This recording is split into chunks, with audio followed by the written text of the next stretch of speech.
नमस्कार दोस्तों, उषा की आवाज चैनल में आप सभी का स्वागत है। हमारी आज की कहानी है दादाजी का श्राद्ध। नवीन एक 8 साल का छोटा सा बच्चा था।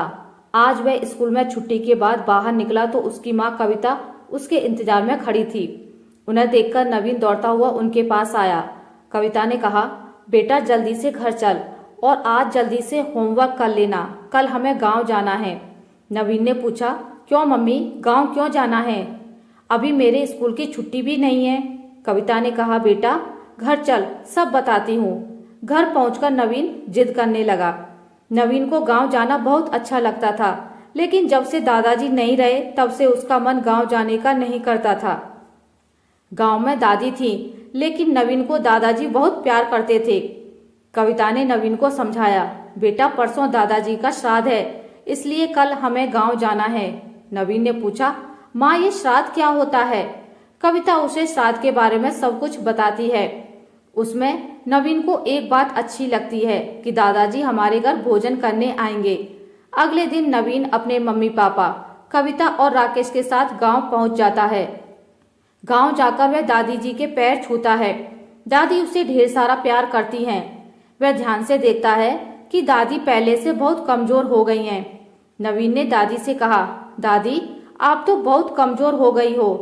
हाँ बेटा, तेरे दादाजी थे तो मेरा बहुत ध्यान रखते थे। अब मुझसे घर का काम भी नहीं होता और अकेले में कोई बात करने वाला भी नहीं है। नवीन ने कहा, तो आप हमारे साथ चलो, वहाँ पापा मम्मी के साथ रहना, फिर हम दोनों बहुत सी बातें करेंगे। नवीन की बात सुनकर कविता और राकेश थोड़ा डर गए कि कहीं उनकी माँ साथ चलने को तैयार ना हो जाए।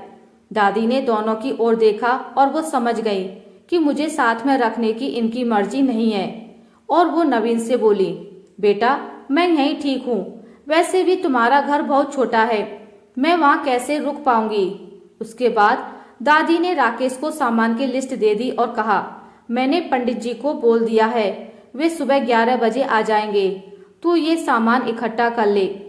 राकेश थैला लेकर सामान लेने चला गया। कविता घर के कामों में व्यस्त हो गई। शाम तक राकेश के बड़े भाई और भाभी भी पहुंच गए। साथ ही राकेश की बहन रमा भी पहुंच गई। पहला श्राद्ध था, इसलिए पूरा परिवार इकट्ठा हो गया था। जिस घर में कल तक सन्नाटा पसरा रहता था, वहां आज काफी चहल पहल थी। दादी अपने बेटे बहुओं और बेटी को देख बहुत खुश थी, लेकिन उन्हें यह भी पता था कि यह सब 1-2 दिन का ही मेला है। शाम होते होते दादी को दादाजी की याद सताने लगी। जब वे जिंदा थे तो इस घर में हमेशा मेला लगा रहता था। गांव वाले उन्हें बहुत मानते थे, इसलिए हमेशा कोई ना कोई उनके सामने अपनी परेशानी लेकर आ जाता था, जिसका समाधान दादाजी करते थे। गांव के आपसी झगड़ों को सुलझाने के लिए दादाजी को बुलाया जाता था। अगले दिन दादाजी का श्राद्ध था। सारी तैयारियां हो चुकी थी। ब्राह्मण को भोजन कराया गया, दान दक्षिणा देकर विदा किया गया। उसके बाद पूरे परिवार ने भोजन किया। दादी और मम्मी सबको भोजन परोस रही थी। पूरे दिन काम निपटाने और मेहमानों की चहल पहल में निकल गया। रात के समय बैठकर सभी बातें कर रहे थे। नवीन ने अपनी दादी से कहा, दादी अब मैं आपके पास रहूंगा। यह सुनकर सब अवाक रह गए और नवीन की ओर देखने लगे।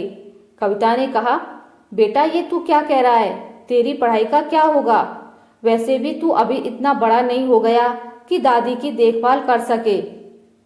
नवीन ने बड़ी मासूमियत से कहा, नहीं माँ, दादी को अब किसी सहारे की जरूरत है, नहीं तो वो भी दादाजी की तरह चली जाएंगी। मैंने फैसला कर लिया है, अगर आप लोग दादी को अपने साथ नहीं रख सकते तो मैं दादी के साथ रहूंगा। दादी ने कहा, बेटा मैं ठीक हूँ, तू कभी कभी मुझसे मिलने आते रहना। नवीन ने जिद पकड़ ली, नहीं दादी, जिन बच्चों को आपने पाला पोसा आज उनके पास आपके लिए टाइम नहीं है। मैं आपको छोड़कर कहीं नहीं जाने वाला। नवीन की बातें सुनकर सभी की आंखें शर्म से झुक गईं। सभी ने नवीन को बहुत समझाया, लेकिन वह अपनी जिद पर अड़ा रहा। राकेश और कविता को बहुत गुस्सा आ रहा था। वे दोनों न अपनी माँ को साथ ले जा सकते थे और ना ही नवीन को यहाँ छोड़ सकते थे। अगले दिन बड़े भैया भाभी और बहन रमा तो वापस चले गए। लेकिन कविता और राकेश को रुकना पड़ा। राकेश मन ही मन बड़बड़ाया, इससे तो अच्छा इसे साथ में लाते ही नहीं। चलो माँ, अब तुम ही हमारे साथ चलो, ये तो मानेगा नहीं। नवीन ने कहा, नहीं पापा, दादी कहीं नहीं जाएंगी। इस घर में दादाजी की कितनी यादें बसी हुई हैं। आप जाओ, मैं दादी के साथ रहूंगा। दादी ने भी बहुत समझाया, लेकिन नवीन नहीं माना और हारकर राकेश और कविता को वापस आना पड़ा। चलते समय दादी ने राकेश से कहा, बेटा अभी यह गुस्से में है, मैं 1-2 दिन में इसे समझाकर मना लूंगी, तब तू इसे आकर ले जाना। घर आकर दोनों उदास मन से बैठे थे, मन नहीं लग रहा था।